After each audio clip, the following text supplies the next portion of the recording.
The deep dive में सभी सुनने वालों का स्वागत है। ये एक ऐसा शो है जहां हम जमा किए गए स्रोतों का यानी सोर्सेस का बहुत गहन विश्लेषण करते हैं और उनमें से सबसे जरूरी जानकारियां निकाल कर लाते हैं। बिल्कुल। और आज की चर्चा का आधार जो डॉक्यूमेंट है ना, वो काफी टेक्निकल है पर बहुत दिलचस्प है। इसका नाम है ADINA, a comprehensive guide to advanced engineering simulation. हाँ, सुनने में थोड़ा हैवी लग रहा होगा, पर आज के इस विश्लेषण का मुख्य मकसद यही समझना है कि ये एडिना सॉफ्टवेयर आखिर है क्या चीज। सही कहा। और सबसे बड़ी बात ये समझनी है कि कैसे ये ऐसी जटिल या कॉम्प्लेक्स रियल वर्ल्ड इंजीनियरिंग समस्याओं को सुलझाता है जिसे आम तरीके बिल्कुल हल नहीं कर पाते। तो चलिए इसको थोड़ा खोलते हैं। आज हम स्ट्रक्चरल, फ्लूइड और थर्मल प्रॉब्लम्स को हल करने वाले कमाल के टूल पर बात करने वाले हैं। शुरुआत इसके नाम से ही करते हैं। एडिना का फुल फॉर्म है automatic dynamic incremental non linear analysis. इस पूरे नाम में सबसे ज्यादा ध्यान देने वाला शब्द है नॉन लीनियर। वही, क्योंकि बेसिक इंजीनियरिंग में तो हमें यही सिखाया गया है कि फोर्सेस और मटेरियल्स एक लीनियर पैटर्न फॉलो करते हैं। हाँ, मतलब कि फोर्स लगाया तो मटेरियल स्ट्रेच हुआ और फोर्स हटाया तो वो वापस अपनी जगह पर आ गया। पर असल जिंदगी में हमेशा ऐसा नहीं होता ना। अरे बिल्कुल नहीं। रियल वर्ल्ड में लगभग कुछ भी प्योरली लीनियर नहीं होता। जब डिफॉर्मेशंस बड़े हो जाते हैं तो ट्रेडिशनल लीनियर मेथड्स वहां फेल हो जाते हैं। इसलिए स्रोत बताता है कि एडिना को खास तौर पर advanced non linear structural analysis के लिए डिजाइन किया गया है। एग्जैक्टली। और इस नॉन लिनियरिटी को समझने के लिए हमें उन 4 पॉइंट्स पर बात करनी होगी जो डॉक्यूमेंट में हाईलाइट किए गए हैं। तो पहला पॉइंट है ज्योमेट्रिक नॉन लीनियरिटी। देखिए, इसका आसान भाषा में मतलब है कि जब डिफॉर्मेशंस या रोटेशंस बहुत बड़े होते हैं तो उस स्ट्रक्चर का आकार ही बदल जाता है। जिसका मतलब है कि उस पर लगने वाले फोर्स की दिशा और असर भी बदल जाएगा। बिल्कुल। एक आम सॉफ्टवेयर तो यही मानेगा कि फोर्स लगने के बाद भी शेप वही है, जो कि गलत नतीजा देगा। एडिना इसको रियल टाइम में ट्रैक करता है, ज्योमेट्री को अपडेट करता है। अच्छा, फिर दूसरा पॉइंट आता है मटेरियल नॉन लीनियरिटी। इसे समझने के लिए हम एक रबर बैंड का उदाहरण ले सकते हैं। हाँ, रबर बैंड एकदम परफेक्ट एग्जाम्पल है इस चीज का। अगर आप रबर बैंड को खींचते हैं तो शुरू में वो आसानी से खींचता है, पर बाद में थोड़ा टाइट हो जाता है। वो प्लास्टिसिटी या हाइपर इलास्टिसिटी दिखाता है। और इसमें आप विस्को इलास्टिसिटी और क्रीप को भी जोड़ लीजिए। विस्को इलास्टिसिटी मतलब मटेरियल का बिहेवियर इस बात पर डिपेंड करता है कि फोर्स कितनी तेजी से लगाया गया है। और क्रीप का मतलब है वक्त के साथ उस मटेरियल का धीरे धीरे डिफॉर्म होना, बिना किसी नए फोर्स के। सही पकड़ा। ये मैथमेटिकल कैलकुलेशंस को बहुत कॉम्प्लेक्स बना देता है। फिर तीसरा पॉइंट आता है कॉन्टैक्ट प्रॉब्लम्स का। यानी जब दो अलग बॉडीज आपस में टकराती हैं। ये तो मुझे सबसे ज्यादा जटिल लगता है सोचने में भी। है भी। मैथमेटिकली कॉन्टैक्ट प्रॉब्लम्स बहुत मुश्किल बाउंड्री वैल्यू प्रॉब्लम्स होती हैं, क्योंकि आपको पहले से नहीं पता होता कि एग्जैक्ट कॉन्टैक्ट कहाँ होगा और फ्रिक्शन कहाँ रिएक्ट करेगा। और यहीं पर ज्यादातर ट्रेडिशनल सॉल्वर्स अटक जाते हैं या क्रैश हो जाते हैं। वही तो। पर एडिना इन चेंजिंग बाउंड्री कंडीशंस को बहुत स्मूथली और एक्यूरेटली रिजॉल्व कर लेता है। कमाल की बात है।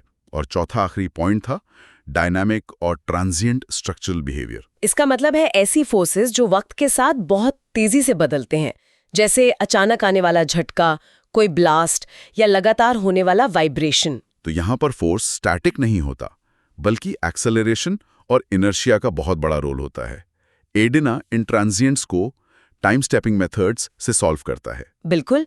ये चारों पॉइंट्स मिलकर ही एडिना को इतना एडवांस्ड बनाते हैं सॉलिड्स और स्ट्रक्चर्स के मामले में। यहाँ पर बात सच में बहुत दिलचस्प हो जाती है, क्योंकि अब तक चर्चा सिर्फ सॉलिड चीजों तक सीमित थी।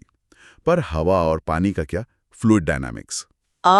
फ्लूइड स्ट्रक्चर इंटरैक्शन, जिसे शॉर्ट में FSI कहते हैं, ये इंजीनियरिंग सिमुलेशन की दुनिया में सबसे कॉम्प्लेक्स चीजों में से एक है। स्रोत में लिखा है कि एडिना इन फ्लूइड्स जैसे हवा या पानी और फ्लेक्सिबल स्ट्रक्चर्स के आपस में टकराने को बिल्कुल सटीक तरीके से सिमुलेट करता है। होता क्या था ना कि पहले वीक कपलिंग यूज होती थी। फ्लूइड का प्रेशर निकाला और उसे स्ट्रक्चर वाले सॉफ्टवेयर में डाल दिया। पिंग पोंग की तरह डेटा एक्सचेंज होता था। पर अगर वो स्ट्रक्चर बहुत लचीला हो तो ये पिंग पोंग मेथड शायद काम नहीं करता। एग्जैक्टली। जैसे एरोस्पेस कंपोनेंट्स का उदाहरण ले लीजिए। जब हवाई जहाज उड़ता है तो हवा के दबाव से उसकी विंग्स ऊपर की तरफ मुड़ जाते हैं, और विंग मुड़ने की वजह से हवा के बहने का रास्ता और प्रेशर दोनों अचानक बदल जाते हैं। ये एक लगातार चलने वाला फीडबैक लूप है। अगर इन दोनों कैलकुलेशंस को अलग-अलग रखा जाए तो एरर्स आना तय है। तो एडिना क्या अलग करता है इसमें? हवा में नहीं, पानी में भी लागू होता है। हाइड्रोलिक सिस्टम्स और ऑफशोर मरीन स्ट्रक्चर्स जैसे डीप सी ऑयल रिग्स पर, जहां लहरें लगातार टकराती हैं। वहाँ इस लेवल की एक्यूरेसी होना सेफ्टी के लिए बहुत जरूरी है। पर यहाँ मेरे लिए एक बहुत बड़ा aha मोमेंट था जब हम इन हेवी इंडस्ट्रीज की बात कर रहे थे और अचानक डॉक्यूमेंट में बायोमेडिकल डिवाइसेस का जिक्र आता है। इंसानी दिल के वाल्व्स। हाँ, मैं हैरान था कि एक इंजीनियरिंग सॉफ्टवेयर बायोलॉजी और इंसानी दिल की धड़कनों के फिजिक्स को भी इतनी बखूबी सिमुलेट कर रहा है। देखिए, दिल भी तो एक मैकेनिकल पंप ही है ना, और उसके वाल्व्स लचीले टिश्यू से बने हैं जो ब्लड फ्लो के प्रेशर से खुलते और बंद होते हैं। पर खून और टिश्यू की डेंसिटी तो लगभग एक जैसी होती है। वही सबसे बड़ी समस्या है। पुराने तरीकों में इस वजह से एडिड मास इंस्टेबिलिटी आ जाती थी। सॉल्वर्स मैथमेटिकली अनस्टेबल होकर फेल हो जाते थे। ओह, तो क्योंकि एडिना स्ट्रिक्टली एक स्ट्रांगली कपल्ड फ्रेमवर्क है, वो इस इंस्टेबिलिटी को पूरी तरह बाईपास कर देता है। बिल्कुल, और इसकी मदद से डॉक्टर्स और engineers artificial heart valves design कर पाते हैं। वो ये देख पाते हैं कि खून के बहाव का उस पर क्या असर होगा और वो कितने साल चलेगा। ये सच में दिमाग को हिला देने वाली टेक्नोलॉजी है। खैर, थोड़ा आगे बढ़ते हैं। इसके बाद बारी आती है तापमान की, यानी थर्मल और मल्टीफिजिक्स की ताकत। हवा और पानी के अलावा गर्मी या हीट भी तो स्ट्रक्चर्स को कमजोर या मजबूत बना सकती है ना? बिल्कुल। हीट ट्रांसफर के तीनों मोड्स जहां अप्लाई होते हैं, कंडक्शन, कन्वेक्शन और रेडिएशन। पर सबसे कॉम्प्लेक्स है थर्मोमैकेनिकल कपलिंग। अलग अलग डिस्कनेक्टेड सॉफ्टवेयर यूज करने पड़ते थे। यानी फ्लूइड के लिए अलग सॉफ्टवेयर, फिर वहां से डेटा निकालकर थर्मल वाले में डालो, फिर स्ट्रक्चरल में डालो। और इस डेटा ट्रांसफर में डिटेल्स खो जाती थीं, एरर्स बढ़ जाते थे। पर एडिना इन सभी को, यानी स्ट्रक्चरल, फ्लूइड और थर्मल को एक ही यूनिफाइड फ्रेमवर्क में जोड़ देता है।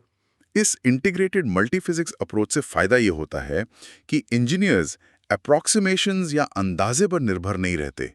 वो फिजिकली एकदम सही रियलिटी देख पाते हैं। एक जेट इंजन के टर्बाइन ब्लेड को ही देख लीजिए। उस पर घूमने का फोर्स भी लग रहा है, आसपास की गर्म गैस का फ्लूइड इंटरैक्शन भी है, और उस गर्मी से मटेरियल वीक भी हो रहा है। और एडिना ये सब एक साथ कैलकुलेट कर लेता है। कमाल है। अब बात आती है कि आम सुनने वालों के लिए ये जानकारी क्यों मायने रखती है। क्योंकि ये सॉफ्टवेयर उनके आसपास की पूरी दुनिया को डिजाइन कर रहा है।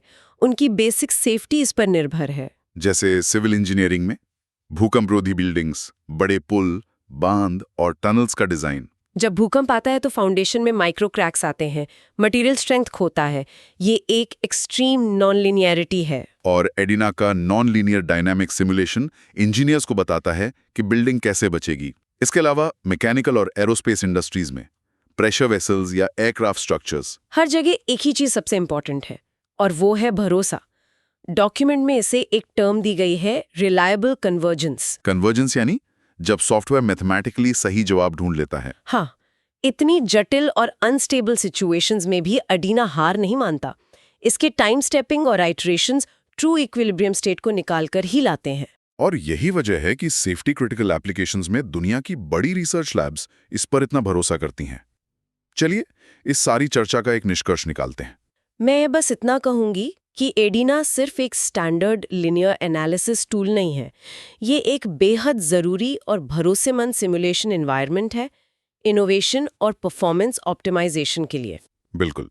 तो चर्चा का अंत एक ऐसे सवाल के साथ करते हैं जो शायद हम सभी को सोचने पर मजबूर कर देगा। अगर एडिना जैसा मल्टीफिजिक्स सॉफ्टवेयर हवा, पानी, गर्मी और यहाँ तक कि इंसानी दिल के वाल्व्स को इतनी सटीकता से सिमुलेट कर सकता है, तो क्या हम एक ऐसे भविष्य की तरफ बढ़ रहे हैं जहां फिजिकल प्रोटोटाइप्स और असली दुनिया में टेस्टिंग की बिल्कुल जरूरत ही नहीं बचेगी? ये सच में एक गहरा सवाल है। क्या आने वाले वक्त में हर बड़ी मशीन या लाइफ सेविंग मेडिकल इम्प्लांट का जन्म और टेस्ट दुनिया में असलियत में आने से पहले सिर्फ एक वर्चुअल दुनिया में ही पूरा हो जाएगा? ये सोचने वाली बात है। तो आज की इस गहन चर्चा में बस इतना ही। उम्मीद है आज का विषय सभी को दिलचस्प लगा होगा। अलविदा।